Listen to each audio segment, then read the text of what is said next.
What's going on, guys? This is Anime Yokage coming at you again for another JJK chapter. The leaks came early.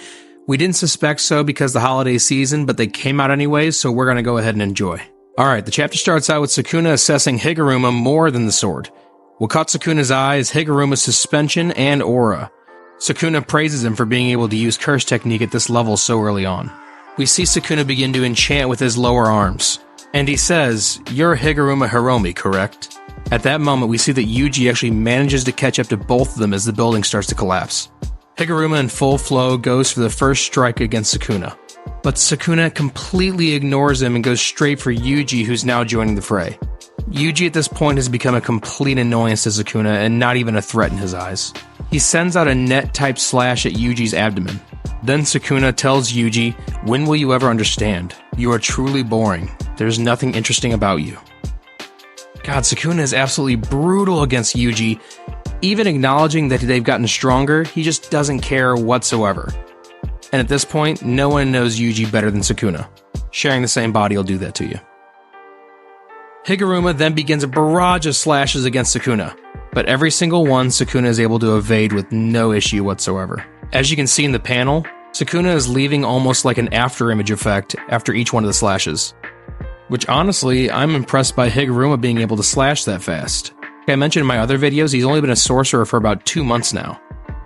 So going from lawyer to any kind of prowess whatsoever in any physical activity like fighting, using curse technique, anything like that is absolutely impressive in my eyes.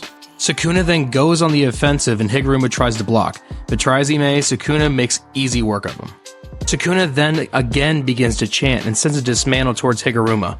Once it hits Higuruma, Sukuna tells him to heal so he can entertain him more. We see that Higuruma actually loses his right arm. Sukuna then says again, "Show me you can heal." Higuruma then states, "It's funny. No matter how cold my heart gets, no matter how dedicated I am, things that hurt do truly hurt." Sukuna then slashes off Higuruma's right arm, the arm holding the executioner's sword. Sukuna then asks, "Is that all? Next, if you don't heal yourself, I'll go for your neck." It's reverse curse technique. You know it, right? Sukuna eggs Higuruma on with Gamburu, Gamburu, which means keep going, persist in Japanese.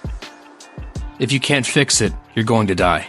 As Higuruma tells himself he should die after fulfilling his role, Sukuna actually gets attacked by a piercing blood. Now, we're not 100% sure if this is Chozo or not, but some people in the community are saying that it's Yuji using the piercing blood. As we can see in the flashback to the meeting room, Yuji actually thanks Kano for being such a great teacher unlike Chozo. The curse technique of both those individuals is piercing blood and blood manipulation. And given that Yuji actually has that bloodline, he would be able to use it. Or if he had a death wound painting that is actually able to use those techniques. I, on the other hand, still think it was Chozo, even though he just recently joined the Donut Club. And as Sukuna is busy analyzing the piercing blood, Higuruma actually manages to learn reverse curse technique. And in that moment regenerates his right arm and attacks Sukuna. Higuruma actually lands a hit with the executioner's blade on Sukuna. But Sukuna, being the absolute genius monster he is, already cut off his wrist so that the effect couldn't take place through his whole body. Higuruma was stabbing nothing but a dead hand. Sukuna tells Higuruma, "You're okay at best," and grabs a hold of him. We then see Higuruma wincing in pain as Sukuna's slashes start to appear on his face.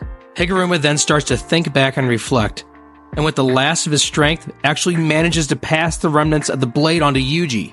Yuji watches as Higuruma begins to fall and remembers Nanami's final moments when he said, "I'll leave the rest to you," as Higuruma says the exact same words to Yuji. I cannot imagine the pressure that this puts on Yuji. Not only Nanami entrusts the future to him, but Higuruma does as well. Everything is truly riding on his shoulders. And with so much pressure of so many people and so many loved ones of Yuji dying, one after another, if not from the hands of Sukuna, at least a byproduct of his destruction. Yuji grabs hold of the remnants of the blade and says, "I am a sorcerer," as he is within arm's reach of Sukuna. And for when it looks like about to pierce Sukuna's back, Higuruma's curse is officially passed down to Yuji as he goes in for the strike. Now, I don't necessarily think that Yuji is actually going to pull off stabbing Sukuna with this, because that's just not the story. That simply can't be it. And with a one-hit kill sword, that would be it. Unless, of course, the sword can actually just destroy a remnant of Sukuna's soul and bring him down. Since it's only a remnant of the sword, I'm not sure how that works. And also, we saw in all of Yuji and Mahito's fights that you can dwindle down and destroy the soul little by little. So I'm wondering if the sword, the amount of time that is touching the soul, or by the strength of the blade, given this is only a remnant, will that affect it at all? These are some awesome leaks, guys, and I can't wait till next week when we get the official drop of the chapter. Thanks for stopping in, guys. I'm Anime Yokage, and I'll see you next week for some more anime content.